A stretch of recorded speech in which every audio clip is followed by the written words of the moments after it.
नवरात्रीच्या महाअष्टमीसाठी कन्यापूजनाला किंवा सवासण पूजनाला काळ्या हरभऱ्याची भाजी कांदा लसूण न घालता कशी बनवायची ते बघणार आहोत. तर रेसिपीला सुरुवात करूया.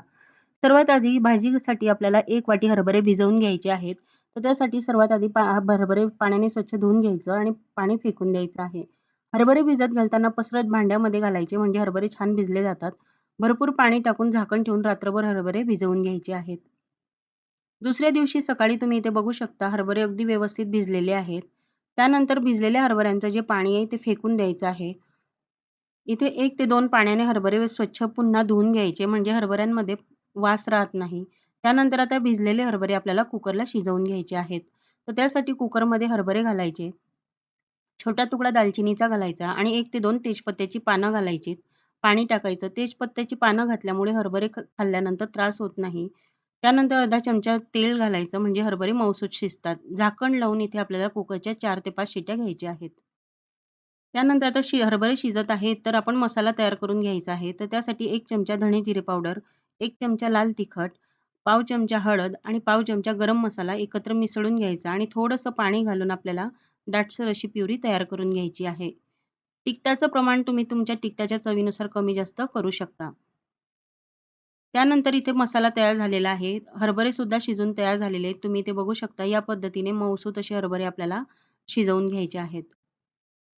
हरभरे शिजताना जो आपण मसाला घातलेला आहे, तो मसाला आधी आपल्याला काढून घ्यायचा आहे. हरभऱ्यातलं पाणी आहे ते आपल्याला फेकायचं नाही. भाजीमध्ये टाकायला त्याचा वापर करायचा आहे. भाजीमध्ये हरभरे मॅश करण्यासाठी थोडेसे हरभरे आपल्याला बाजूला काढून घ्यायचे आहेत.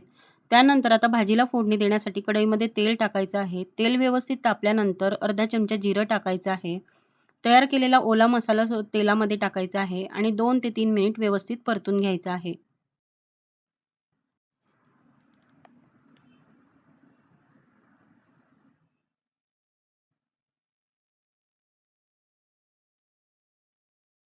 मसाले व्यवस्थित परतून झाल्यानंतर उकडलेले थोडे हरभरे यामध्ये घालायचे आहेत आणि मॅशरने मॅश करायचे आहेत. तर हे हरभरे तुम्ही मिक्सरला बारीक करून टाकू शकता किंवा मॅशरने या पद्धतीने सुरुवातीला मॅश करून घेऊ शकता. तर भाजीमध्ये कांदा लसणाचं प्रमाण नसल्यामुळे भाजीला दाटसरपणा येण्यासाठी आपण आधी मसाले ओले करून घेतलेले आहेत आणि या पद्धतीने थोडे हरभरे आपण सुरुवातीला मॅश करून घेतले तर भाजीला दाटसरपणा येतो. त्यानंतर मसाल्याला वाफ येण्यासाठी थोडंसं पाणी टाकायचं, झाकण ठेवून 2 मिनिटांसाठी वाफ घ्यायची आहे. 2 ते 3 मिनिटानंतर तुम्ही इथे बघू शकता अगदी व्यवस्थित अशी वाफ तयार झालेली आहे. त्यानंतर आता उकडलेले हरभरे टाकायचे आहेत. हरभरेसुद्धा आपल्याला मसाल्यामध्ये व्यवस्थित मिक्स करून घ्यायचे आहेत. त्यानंतर चवीनुसार मीठ टाकायचं आहे. या भाजीमध्ये कुकरला हरभरे शिजताना मीठ टाकायचं नाही. भाजीच्या शेवटीच आपल्याला मीठ घालायचं आहे.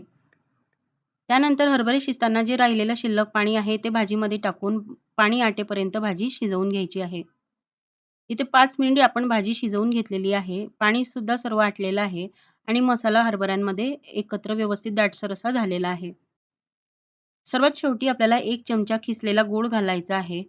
गूळ घातल्यामुळे मसाल्यांचा उग्रपणा कमी होतो आणि भाजीला सुद्धा चव छान येते.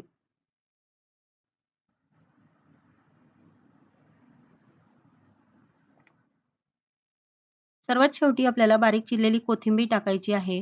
कोथिंबिरीचं प्रमाण तुम्ही तुमच्या आवडीनुसार कमी जास्त करू शकता.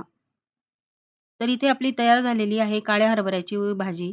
तर ही भाजी बहुधा अष्टमीला बनवली जाते कारण यामध्ये कांदा आणि लसणाचं प्रमाण नसतं.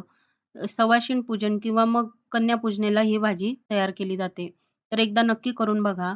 तर आजची रेसिपी तुम्हाला कशी वाटली नक्की सांगा. आवडली असेल तर लाईक करा, शेअर करा आणि अशाच रेसिपी बघण्यासाठी चॅनलला सबस्क्राईब करून घंटीचं बटन दाबा म्हणजे मी टाकलेल्या रेसिपी तुमच्यापर्यंत पोहोचतील.